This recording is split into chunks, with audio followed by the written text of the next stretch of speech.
Busting Fear. I played that phone ringtone because I want you to know that we are open to talking to anyone that has an interesting technique to bust fear. So our intention here is to share information that we have come across in our over 190 years of experience and learn how to bust through fear, because there's a fear matrix out there that has been created and we can step out of it. And I need to thank the hosts of The Underground, Adrian and Mike, because they inspired us to create this show.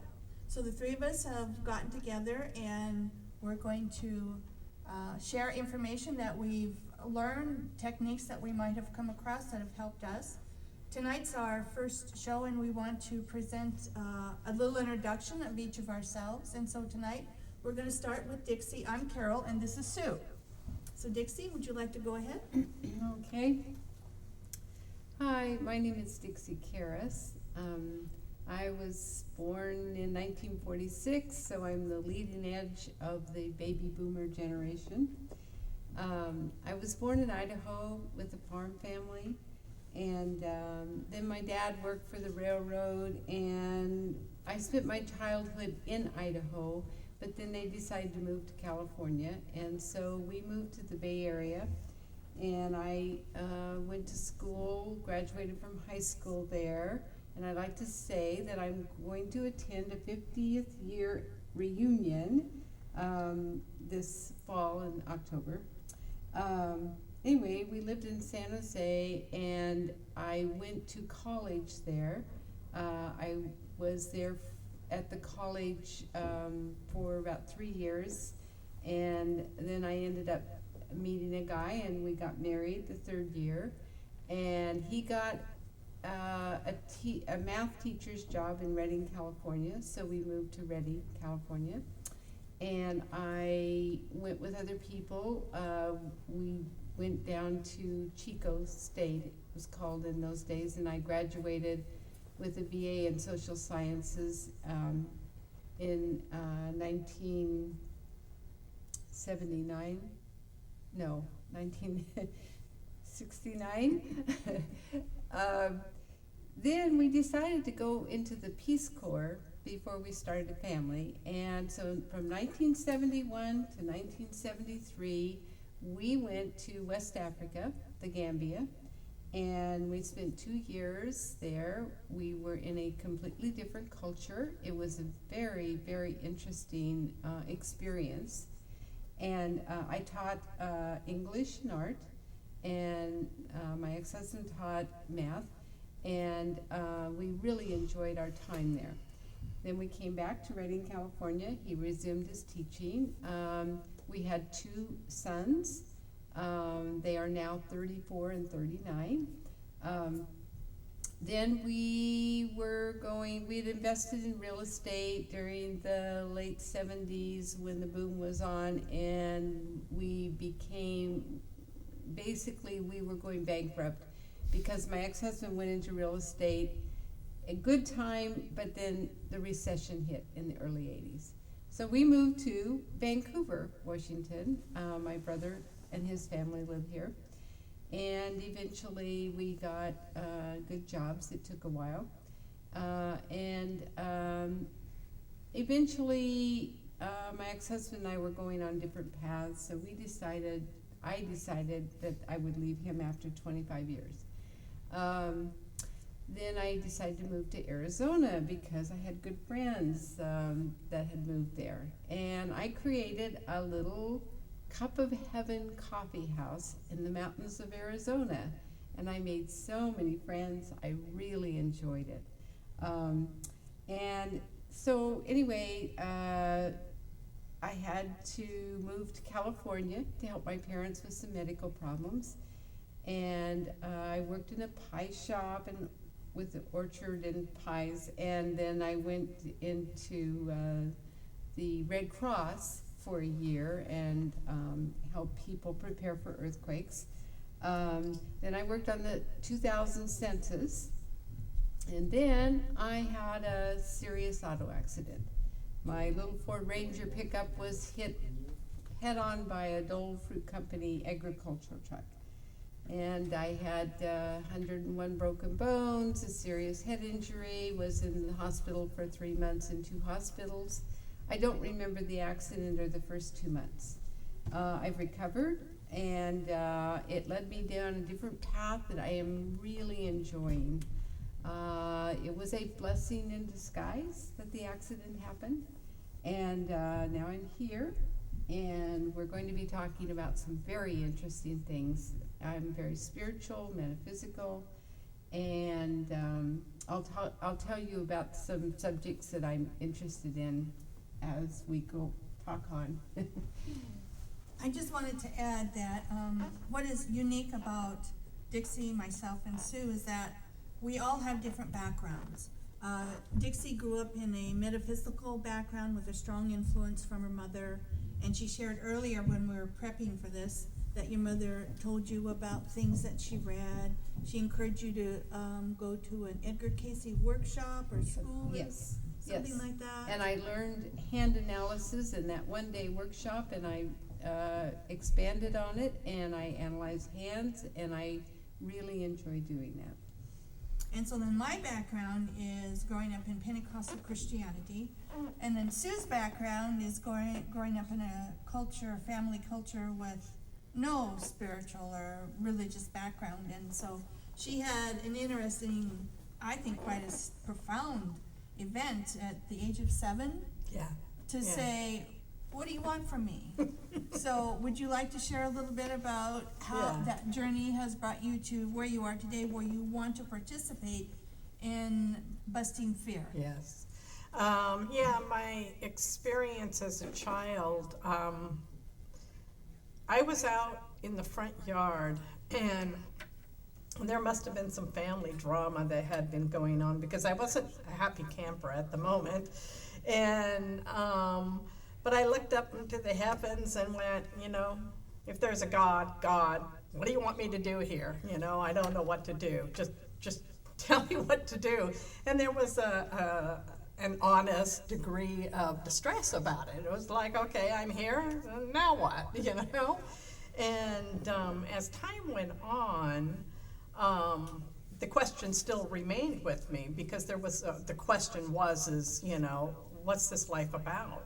And again, what am I supposed to be doing here? And I really, at a very young age, had this search of there has to be more. I mean, you're born, you grow up, and then you die. It was like that wasn't enough, and it didn't answer the questions. And so I was searching for more meaning. And as time went on, in my late teens, actually I did a little bit of transcendental meditation. I got involved, and my mom actually was concerned that I might join a cult. And was a little, be careful about who the people you hang out with. And then as I got into my 20s, and again, I also had a natural belief that there was more. I believed that there were other universes. I believed that there were ghosts. I believed in that non-seen reality. It wasn't necessarily experienced or believed by my family, but I did have an aunt who believed in ghosts, and so nothing, any of the metaphysical stuff was not off limits. We discussed those things kind of openly as they arose, especially in our 20s, in my 20s. And so as my 20s came along, and Shirley MacLaine on Johnny Carson, I think it was, and promoting Out on a Limb. And she spoke about everything I always wanted to know. And of course, she talked about the UFOs, her past life, and then most importantly, Seth, and which was a book written by Seth and Jane Roberts. And Seth's information talks about everything about how consciousness works, how it works in the physical and in the non-physical, and how the two planes of existence, if you want to say, interface with one another. And I literally read for 2 years. I was like, my kids. And as I read the Seth, I knew this information, and that was so uncanny because again, I felt that I couldn't have known it, and yet I'm reading it, and it's like, I know this. How do I know this? And so as time went on, I explored, of course, it opened up doors spiritually for me. And of course, I seeked out, those people that were talking about all things spiritual in the afterlife and past life and auras and chakras and all of that. And then I met Master Dewalkul in 1986. And of course, he's an ascended master who also is a channel that came through a woman named Kathleen Kingdon, amongst other people. He comes through regularly to a lot of people. And but this is who I met him through. And his teachings are based basically on the ego and how the ego has tripped us up, so to speak, and how collectively we're so tied to it, we don't even see that we're living in it, and it has become a part of us. And of course, the healing of it and where it comes from and the manifestations of it, and which I believe is what our show is going to be about, because again, we have a system that has become very powerful that, in my mind, is like a giant ego that is taking power and manipulating our reality and filling us with fear and I just went blank. Filling us with fear and deceiving our reality, manipulating our reality. And so then there came a time, which has been in probably the last couple of years, 3 years, that it was time to shift away from master and connect with the master inside myself. And, because again, I spent years and years about trying to clear out the negative ego, which I've made a lot of inwards healings on that, but it's ongoing. It's still as we speak. I'm not free of it completely, but the journey for me is now about going inside and who is this essence that flows through me? I don't have a clue except for what somebody else tells me.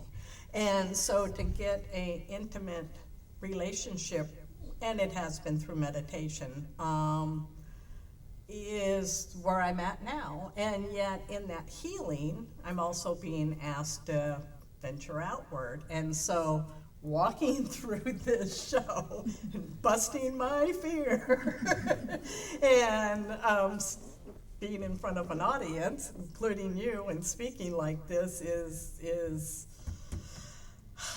my step forward into a new reality of freedom, and because I've caged myself. So that's my experience, and I will give a little background. I'm married to Gary Williams. I have 3 children, a stepson and 2 daughters. I have 6 grandchildren. The 6th one is going to be here in June. Anyway, that winds me up. Okay. Have you discovered what the divine source wants from you yet? Yeah, wants me to shake my fears and to move out of this space that I carry a lot of I'm going to just say an unworthiness kind of mentality, and my hearts and dreams are in a free expression, which Can you use a black marker? I can't read that, I'm sorry. Trying to get it. Oh, yes, yeah. Okay, or how are we on time? We're okay? Okay, we I- have about 20 minutes. Oh, okay, well, I 20 thought that minutes, had to or do with some, 17 minutes and 42 seconds. I thought that had to do with some time, so, anyway, so, yeah, I think it's stepping forward and not being confined to my fears, my egoic fears, and, you know, and I don't know where it's gonna take me, and that's the mystery, and the mystery was always an uncomfortable place, and then when Gary had his health issue, it became a friend. To stay in the mystery and not project, you know, this could happen, all these negativities. When that's when it actually was a nice place to be, and I like that now. Even right now, as we're going through this, if I just stay out of looking or sounding funny or stupid. Oh, come on, that's stupid. Well, what I'm saying is that no, I'm not. No, I mean, the divine wouldn't No, think that of you no, ever. the divine is not. No. But the ego self, The yeah. ego, right. You know, it lowers everything. Yes. But anyway, so yeah, so and it's a matter of just now openness and see where it goes, and it's joyous, you know, and I'll share later maybe, maybe on the air, maybe not, an experience that has to do with busting fear. Awesome, awesome. Okay. Well, the message Mike was trying to get to me was to remind folks that this is a live internet broadcast and we can take phone calls. So if you would like to share your busting fear techniques, or you have a question for either of the three of us that are up here, the number is 360-693-7544. That's 360-693-7544. And in the meantime, I'll share my background. My background is that I grew up in Pentecostal Christianity, and it was a very family-oriented environment. We would go to church, and then after church, we would go over to the pastor family's house and eat pie. Or on Friday nights, I think we had church on like Sunday and then Wednesday night and Friday night. And then they would come over on Friday nights to my adopted grandparents. They weren't really my adoptive grandparents, they just, you know, were like my grandparents, and we were connected together. And they would come over to grandma's and we would have pie, and I would play with the children of the preachers, and we were good friends. So I was in that for most of my youth, and there reached a point in my parents' life where they just didn't want to have anything to do with God, and I would just say, I gotta go to church, I gotta go to church. And so they would run me over to grandma and grandpa's, and they would let me go off to church with these people. And I was just fascinated, because people would speak in tongues and run around and not run into anything and dance in the spirit and get healed and fall on the ground. And to me, it was just absolutely fascinating to watch. So then later on, when I was about 17 years old, my family moved, and we were searching for another church, and my father found this church. It was a stone building, and it was beautiful stained glass windows. That's what attracted him to it.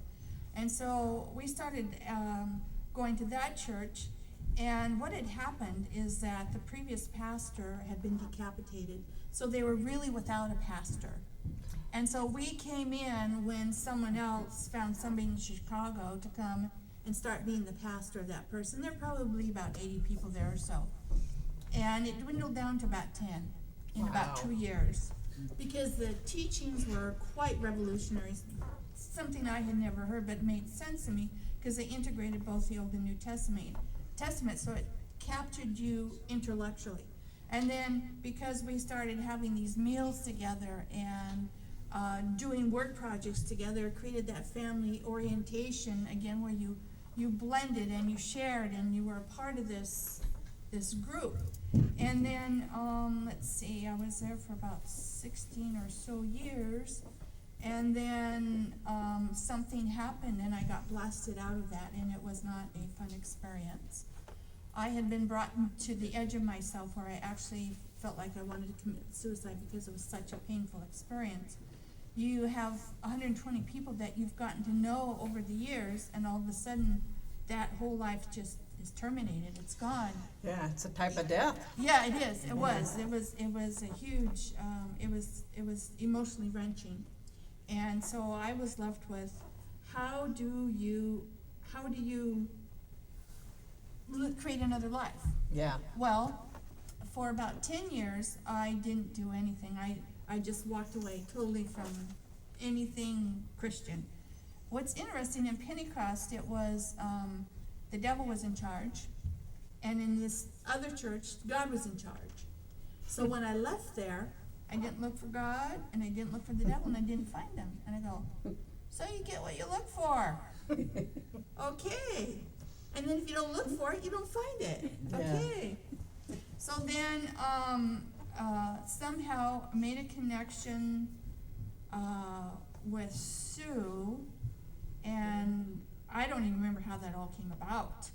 And so then we started pursuing those teaching and learning to, I didn't know what a metaphysical was. It was a TV show, remember? Was It was the personal transformation show, was that it? Yes. Oh, wow. Yes. Okay. Well, that never went anywhere. Yeah.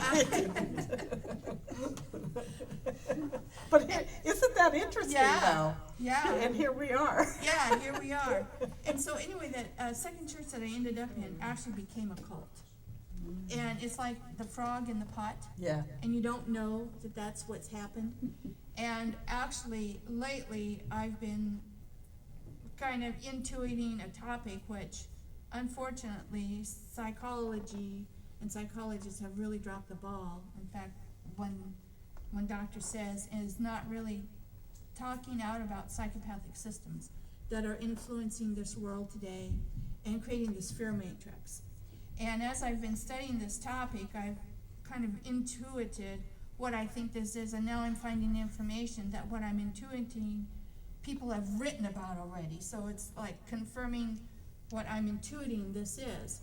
And you can learn to recognize these psychopathic systems and walk away from them. You can't do anything about them, but you can recognize the earmarks to walk away. And so that's a topic I have been pursuing just in the last month or so, and it's really quite interesting. So as we go on with the series, I will be presenting, that will be an ongoing topic, but in the meantime, we don't want you to get bogged down in just that. But that's what's resonating with me. So Dixie has someone she wants to introduce that wrote a book about past lives, and bring him on, and she'll ask questions of him. And then my question to him is, how does that help you bust through fear, accepting the concept of past lives, and would you do that? And how does that make you be a better person now on this journey? And then Sue, when she comes up with some people, I think your sister would be good. Mm-hmm. If she would be willing. I mean, she can call in. Mhm. You know, we can have conversations. She You don't just have- may ring. Yeah, if she would call in, that would be nice. Call us. She already Patrice. told me she Give would. the phone number again. Oh, yes, all right. 360-693-7544. We have about 9 minutes left, folks. Okay. Is there anything you want to continue sharing or bring up, or? No, I think, at least not for me, I think, Okay. getting in more of the direction we want to take, and we can each maybe say something about that. Okay. And I'm with Carol, when I first came to the Underground show and we were watching that, and when you were a guest and you were asked to talk about some of that, the conspiracy stuff, and the things that are happening in our system, and when I say system, in politics, our food, our, 5 minutes. Okay. And I'm going to say the negative ego, and is there's so much fear and greed. And I think what some of the information we want to put out there is to go beyond that, and to see, especially Carol, that's her focus, and I would be totally behind it. Is if you can educate to see how they're manipulating and controlling us, we can vote, hopefully, and if we can't vote, we can come together and, say no from a wise place, from an educated place, and not allow these bullies, basically, because they are manipulating things. I mean, they have forgotten that we're smart people. And even in the materials that they write, have you ever, in fact, I was taking care of a gentleman who was an English teacher, and he would read insurance papers and things like that. You ever notice how confusing they are? And we said that was part of the fear matrix. They make it to where it is confusing. And if you're confused, then it's kind of like you'll go away and, disempower us. And so I think personally that there is a consciousness change going on throughout this world. Right. And that's why we have this show right now. It's to reach out to the people that are seeing things from a different perspective now. And we can talk about this, we can put it out there, whereas you can't find this information, in the public level very often now. So anyway, but I think it's happening now. yeah. I'll just close with the concept of creating this Star Trek experience here and now. We don't have to wait for the 23rd century. In fact, I just read an article today about what Gene Roddenberry, and what he was pointing out is that we have the ability to see through this, and we can create that Star Trek experience now, because he believes we are not stupid, we are not ignorant, we don't believe this non-cooperation that they're trying to throw at us. We do want to cooperate, we do want to get along, we do want to appreciate each other's differences and ideas and figure out how to move forward. And it's a matter of choice. That's one of the ways to step out of the psychopathic systems that create this fear matrix, is to choose and create the Star Trek, aspire to that Star Trek experience. And for those of us that don't know what that is, she's going to let us know. Because I don't. I'm trying to find a quote here that was, let's see. The whole show, Star Trek, the whole show was an attempt to say that humanity will reach maturity and wisdom on the day that it begins to not just tolerate, but to take a special delight in differences in ideas and differences in life forms. We tried to say that the worst possible thing that can happen to all of us is for the future to somehow press into a common mold where we would begin to act and talk and think and look alike. We cannot learn to actually enjoy those small differences. If we cannot learn to actually enjoy those small differences, take a positive delight in those small differences between our own kind here on this planet, then we do not deserve to go out into space and meet the diversity that is almost certainly out there. One more minute? Okay. And he said, I'll read further. And I think that is what people respond to. The result of that was that 7 years after being dropped by the network because of saying those things, there are now more people watching it than ever. Of course, he said this a few years ago. And if you ascribe these things to any mystic or scriptural brilliance in Star Trek, you miss the entire point. For Star Trek proves, as faulty as individual episodes could be, that much maligned common man and common woman has an enormous hunger for brotherhood. They are ready for the 23rd century now, and they are light years ahead of their petty governments and their visionless leaders. And we're out.